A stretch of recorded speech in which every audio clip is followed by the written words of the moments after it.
નમસ્કાર વિદ્યાર્થી મિત્રો, આજે આપણે સરેરાશ વેગનો ભૌમિતિક અર્થ શું છે, ભૂમિતિમાં બરાબર એક શું દેખાડે છે, શું મતલબ છે. અહીંયા આપણે રેખાનો ઢાળ ઉપયોગી થશે. જો તમે આકૃતિ જોઈ શકો છો અહીંયા અનિયમિત ગતિની, બરાબર, આ તો ટેક્સ્ટબુકમાં આપેલી છે. તો આ જે આલેખ છે એક્સ વિરુદ્ધ ટીનો સ્થાન સમયનો આલેખ, જો સુરેખ નથી મિત્રો, વક્રાકાર છે. આનો મતલબ એમ થયો, અને એ સમય વધે એમ ઊંચો જાય છે, સુરેખ નથી. આનો મતલબ એ થયો કે જેમ જેમ સમય જાય છે તેમ એના વેગમાં વધારો થાય છે, વેગ અચળ નથી મિત્રો. આ વક્રાકાર આલેખ એ દેખાડે છે, અનિયમિત ગતિ છે, બરાબર. હવે એમાં આપણે વેગ ગોતવો છે કે ભાઈ 5 સેકન્ડ અને 7 સેકન્ડના ગાળામાં વેગ કેટલો હશે. કારણ કે આ અનિયમિત ગતિ છે, આ વેગ તો બદલાય છે મિત્રો. હવે આ વેગ જ્યારે બદલાતો હોય P1 થી P2 ગાળા દરમિયાન, તો કયો વેગ લેવો? અહીં વેગ ઓછો હોય, આ સમયે વેગ વધારે હોય, અહીં વેગ વધતો જાય છે, તો કયો વેગ લેવો? આપણે 2 સેકન્ડના ગાળામાં વેગ જોઈએ, તો વેગ કયો લેવો? તો કે ભાઈ સરેરાશ વેગ લઈ લ્યો. તો સરેરાશ વેગનું સૂત્ર આપણે ભણી ગયા. સરેરાશ વેગને આપણે શું કહેતા? V બાર. સરેરાશ વેગ V બાર બરાબર સ્થળાંતર એટલે કે ડેલ્ટા એક્સ ભાગ્યા સમયગાળો એટલે ડેલ્ટા ટી. જો મિત્રો આ ઢાળ થયો કે નહીં? જો આપણે શું ભણી ગયા ઢાળના ઉપયોગમાં? આ ઊભી અક્ષ છે ત્યાં ડેલ્ટા એક્સ છે, ત્યાં ડેલ્ટા વાય, તો એની જગ્યાએ ડેલ્ટા એક્સ છે. આડી અક્ષ છે એની જગ્યાએ આપણે ત્યાં ડેલ્ટા એક્સ હતો, એની જગ્યાએ આપણે ડેલ્ટા ટી છે, હે ને? તો ઢાળનું સૂત્ર છે એ જ અહીં લાગ્યું. ઊભી અક્ષ પરનો સ્થાનનો તફાવત ડેલ્ટા એક્સ, આડી અક્ષ પરના સ્થાન બિંદુઓનો તફાવત ડેલ્ટા ટી, બરાબર. આ ઢાળ જ થયો.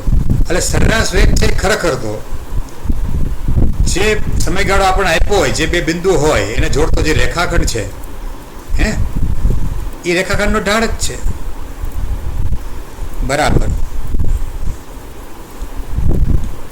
રેખાખંડ P1 P2 નો ઢાળ, રેખાખંડ P1 P2 નો ઢાળ.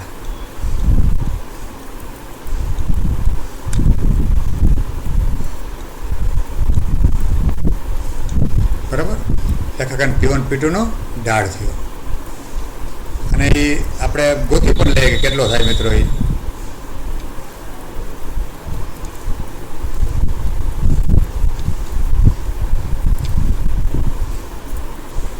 જરા હું બાઉન્ડ્રી બાંધતો આપણે લખાણની જગ્યા નડેની ઉપર 3 આકૃતિ આપી છે ને, એબીસીની વાત આપણે પછી કરીએ. પહેલાં આનું આપણે કામ પૂરું કરીએ, બરાબર. તો આ જે સરેરાશ વેગ છે એટલે કે T1 અને T2 સમયગાળામાં, એટલે કે ડેલ્ટા ટી સમયગાળામાં, તો એ ખરેખર શું છે? સરેરાશ વેગ કેટલો છે? તો કે ભાઈ T1 સમયે બિંદુ P1 છે, જો જેનું સ્થાન x1 ઉપર છે, સમય છે T1. બિંદુ P2 છે આલેખ પરનું, xt આલેખ પરનું, હે ને, કે જેનો સમય T2 છે અને સ્થાન છે એનું x2 ઉપર, બરાબર. આ બે બિંદુ છે આલેખ પરના P1 P2, એને જોડતો રેખાખંડ છે, રેખાખંડ P1 P2. આ એનો ઢાળ છે. એ ઢાળ ગોતી લ્યો એટલે તમને T1 અને T2 સમયગાળા વચ્ચે, T1 અને T2 સમયગાળા વચ્ચે સરેરાશ વેગ મળી જાય. આ કહેવાનો અર્થ છે. આ ભૌમિતિક અર્થ થયો આકૃતિમાં, બરાબર. બરાબર, આગળ જઈએ આપણે કે ભાઈ સરેરાશ વેગ બરાબર delta x upon delta T બરાબર રેખાખંડ P1 P2 નો ઢાળ, બરાબર. પણ ડેલ્ટા એક્સ કેટલો છે? તો કે x2 minus x1. Delta T એટલે તો કે T2 માઇનસ T1 અંતિમ સમય માઇનસ પ્રથમ સમય,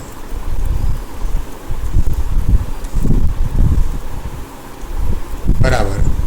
x2 એટલે કેટલું છે? જો મિત્રો અહીં આપ્યું છે આપણે રકમમાં 27.4 આકૃતિમાં આપ્યું છે.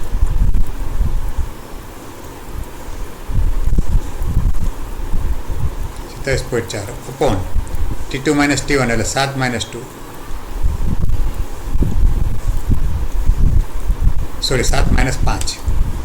T2 એટલે 7, T1 એટલે 5, 7 માઇનસ 5 બરાબર 27.4 છેદમાં 2 બરાબર 2 × 2 બરાબર 2 તેરીને 6 અને 2 7 14. મિત્રો આટલો આવ્યો આપણે સરસ વેગ મીટર પ્રતિ સેકન્ડ. મીટર પ્રતિ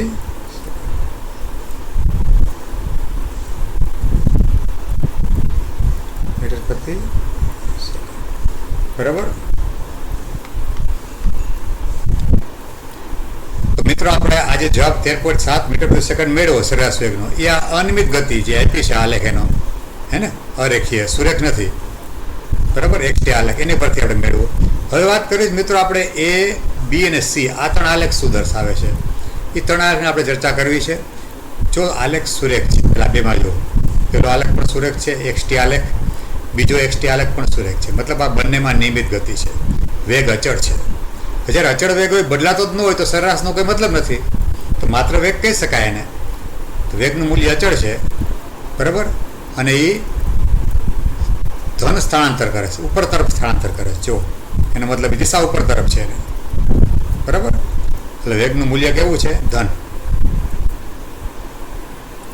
નિયમિત ગતિ છે. અહીંયા v ઇઝ ઇક્વલ ટુ અચળ બરાબર ધન દિશામાં ઉપર તરફ. દિશા કઈ તરફ? ઉપર તરફ.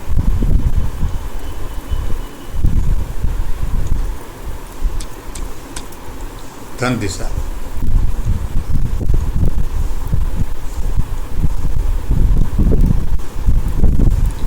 બરાબર. હવે આની વાત કરીએ આપણે બીજા બેની મિત્રો. તો એમાં જો એમાં સમય આરે સ્થાન ઘટતું જાય. જો સમય આરે સ્થાન ઘટતું જાય એનો મતલબ એ જ થયો કે એ ઉલટા હાલે છે, ઉલટી દિશામાં. આમ ઉપર તરફ ધન દિશામાં નથી હાલતા, પણ ઋણ દિશામાં ચાલે છે, બરાબર છે. અચળ તો છે જ. વી બરાબર ગતિ નિયમિત છે. પેલા બેમાં નિયમિત ગતિ છે, કારણ કે આલેખ જો એક્સટી આલેખ સુરેખ છે. વી બરાબર અચળ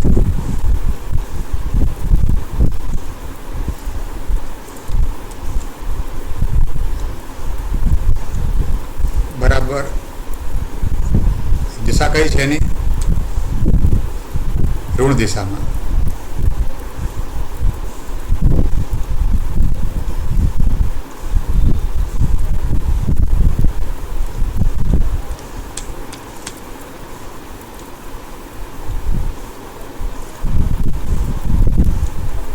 ઋણ દિશા.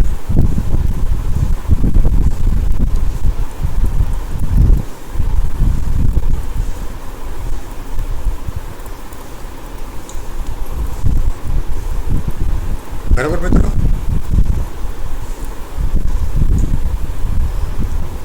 અચળ છે પણ ધન દિશામાં છે, એનો વેગ ધન છે. અચળ છે પણ ઋણ દિશામાં છે, વેગનું ચિહ્ન ઋણ છે અહીં. જો મિત્રો અહીં વેગનું ચિહ્ન ઋણ છે, અહીં વેગનું ચિહ્ન પ્લસ છે, બરાબર. આ જો આ જેમ સમય જાય છે તેમ સ્થાન બદલાતું જ નથી, મતલબ સ્થિર છે મિત્રો. આ કેવું છે? v બરાબર 0 છે. વેગ સ્થાન બદલાય ને તો વેગ શું કરવાનું? 0. વેગનો મતલબ શું થાય? 0. વેગ જ ન હોય તો જ સ્થાન બદલાય નહીં ને. તો અહીં વેગ 0 છે.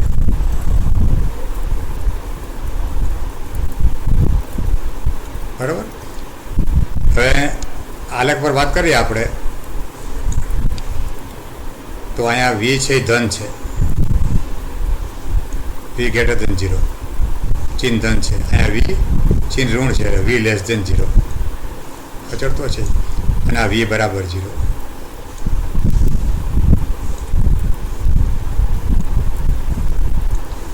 અહીંયા જો સ્થાન વધે છે, અહીંયા અંતર વધે છે. અંતરો બીજો મિત્રો, વેગ નહીં, વેગ તો અચળ છે. અંતર વધે, અંતર ઘટે.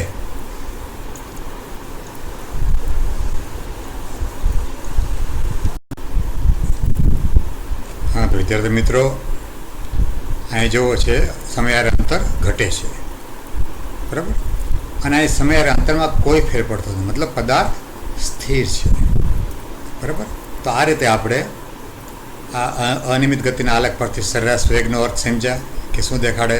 તો કે ભાઈ જે સમયગાળામાં આલેખ પરના અંત્યબિંદુઓ હોય એને જોડતો રેખાખંડ P1 P2નો ઢાળ છે એ જ ખરેખર સરેરાશ વેગ છે. પછી આ ત્રણ આકૃતિ છે એનો પણ આપણે યોગ્ય અર્થઘટન કર્યું. શું દેખાડે છે? તો ભાઈ વેગ અચળ છે પહેલામાં ધન છે દિશામાં, બીજામાં ઋણ દિશામાં, અને ત્રીજો પદાર્થ સ્થિર છે, એનો વેગ 0 છે. આ રીતે સમજાય, બરાબર છે. ધન્યવાદ.